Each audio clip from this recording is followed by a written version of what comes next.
Live from Arkansas' streaming news leader, this is THV 11 Morning News at 7 on THV 11 Plus.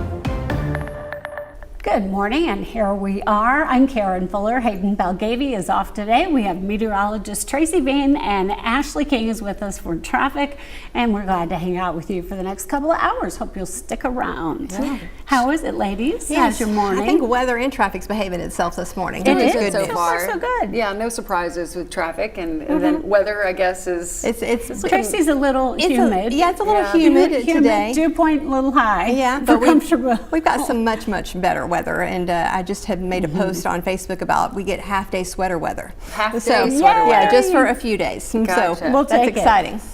Yeah, let's start with traffic. Yeah, let's do it. Let's see what's going on with traffic right now. We haven't had any accidents during our morning commute so far, and hopefully that will be the case all morning. Right now we're starting to see our typical slowdowns, so let's get a look at what's going on. Of course, in Jacksonville there has been some construction that's been going on here, and you can see it's moving a little bit slow there as you're getting into Jacksonville at 22 miles per hour on 57 southbound.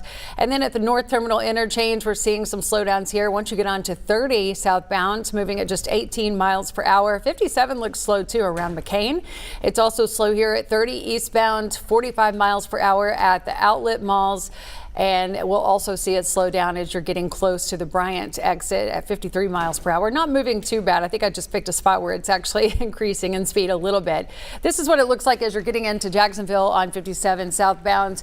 We see the volume, but it is moving a little bit better now, Tracy. So hopefully, as far as our drive times go into downtown Little Rock, if you're somewhere in the metro, it's not going to be bad. It hasn't been so far, Tracy, so we'll get another look coming up. Yeah, it's been a pretty good morning, weather and traffic wise. We are seeing that low pressure system that was off to the east, and all of that rain that was moving into eastern Arkansas. It's pushing out of our direction, which is great news. Now we're excited about this frontal boundary here off to the west. That's going to make its way through, and it could spark off a few little showers and storms later this afternoon, but mostly I think it's just going to be that cooler air mass beginning to move in. It'll take a couple of days to really get here and be solidified into our area, but seeing a few clouds this morning. We'll see a little sunshine here and there, but that's a nice little layer of those lower clouds, but a lot of sky there too. Just a nice shot of this morning. We have our sunrise coming up here in just a few minutes, and sunset around 6:43. 71 right now, but check out that dew point, 69. It is a little humid out there, and that calm wind is not helping anything this morning, but we'll talk more about that cooler weather and those half-day sweater weather days coming up.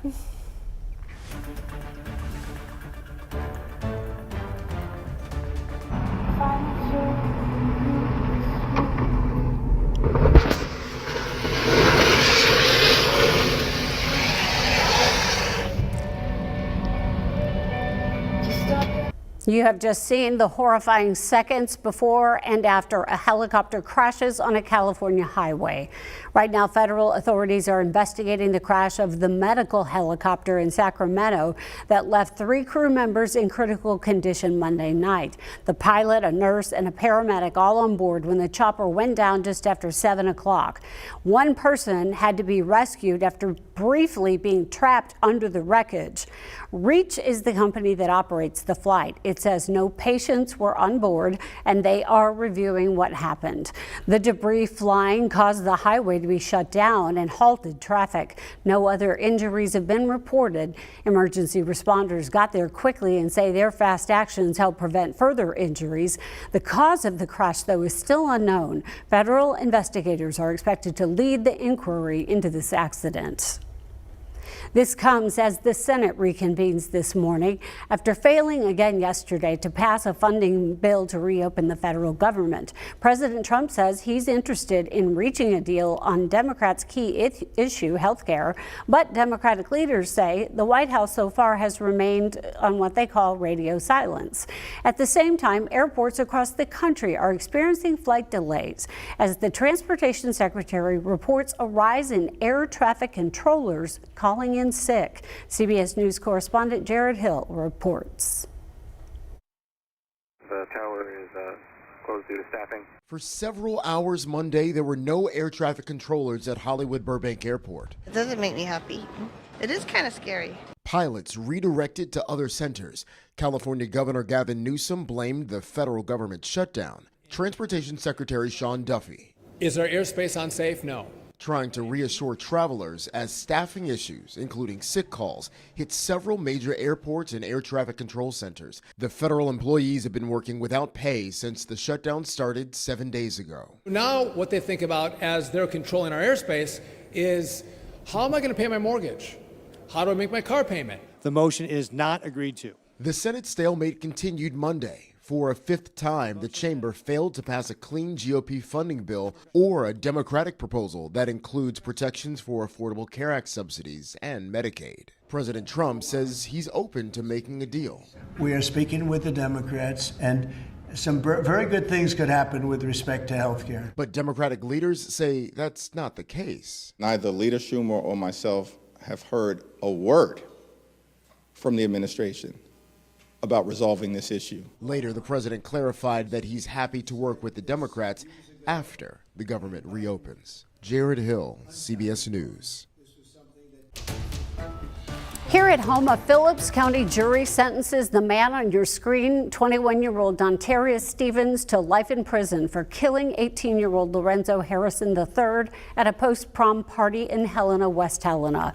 Investigators say the Central High senior was shot outside a home where students had gathered after prom. Prosecutors say the shooting stemmed from an argument that turned violent. Stevens received an extra 15 years for using a gun. He will serve his sentence in state prison. Now in a THV 11 update, the One Pill Can Kill initiative is taking its fight against fentanyl to the University of Arkansas Fort Smith. Attorney General Tim Griffin is expanding the program after visiting other campuses, including the U of A, UAPB, and UA Little Rock. Claire Everbach shows us how the effort is already helping to save lives. Monday, the University of Arkansas Fort Smith hosted the One Pill Can Kill training, part of a statewide effort to educate students about the risks of fentanyl-laced pills. Attorney General Tim Griffin believes this is particularly important for young people. We're targeting these young student-age individuals because we believe that's where you get the most impact the quickest. The training teaches students how to recognize an overdose and how to administer Narcan, a life-saving medication that can reverse the effects of fentanyl. Nursing student Danielle Cook says she knows from her classes just how harmful fentanyl can be. It only takes a very, very small dose to affect and completely take over your nervous system, and could have very harmful side effects and even kill someone. Participants also received fentanyl harm prevention kits, including Narcan, fentanyl test strips, gloves, disposal bags, and pill identification cards. Cook says administering Narcan in an emergency is simple. It's so easy to use. You just have to insert it into someone's nasal passage while they're unconscious. They don't have to be conscious while you do it. And you just press a little button and it deploys the Narcan into their system, and it's easy for them to just inhale quickly and start working. University Police Chief Ray Ottman says today students are surrounded by dangerous drugs. Influx of drugs into our communities. There's a lot of prescription painkillers out there, but there's also a lot of unsafe drugs coming into our communities as well. And in case of an emergency, this training will help students be prepared. They're active, having them raise awareness for where the Narcan is on campus, how to administer it, but also raising the awareness of the symptoms and raising awareness of what to look for and to know that you're okay to give the Narcan if needed. More than anything, Griffin wants students to understand the hidden risks of counterfeit pills. You have no idea what's in it, and you can bet that the people making it are not making it to pharmaceutical grade. They're making it to as addictive as possible, and it can kill you.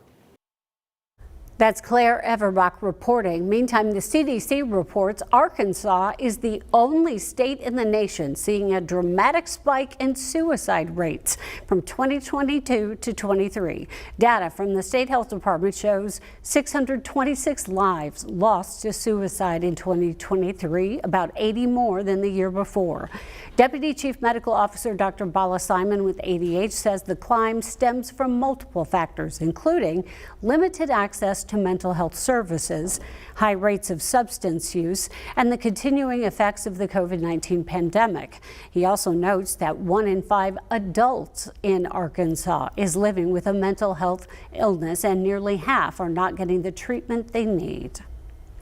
Happening today, former North Little Rock police officer Tommy Norman is due in court for his plea and arraignment hearing. Officers from his own department arrested the popular social media personality last month, accusing him of assaulting his wife during an argument at their home. He's been out on a $350 bond since the arrest, which prompted his retirement after 27 years on the force, a career that brought him national attention for his community policing style. Norman now faces a misdemeanor domestic battery charge. Let's check in with Ashley King now and get a look at the traffic on the roads this morning. Hey Karen, yeah, we have one accident that I want to tell you about. It's slowing things down right now at the North Terminal interchange and to I-57 southbound. So let's get a closer look at exactly where this accident is. As you can see, it's moving very slowly right now. So this is on 40 around the North Hills Boulevard exit. So around mile marker 154, it is off to the left shoulder. There are a couple of vehicles there as well as law enforcement. But you can see it's really backing things up to just 12 miles per hour right now as those vehicles from 57 are trying to merge onto Interstate 40. And then it's a little bit slow too there on I-30 southbound right after the interchange, moving at 25 miles per hour. The other slowdown that I want to talk about is here on 30 eastbound. No surprise, right? So it's moving a little bit slow around the Bryant Parkway exit and looking a little bit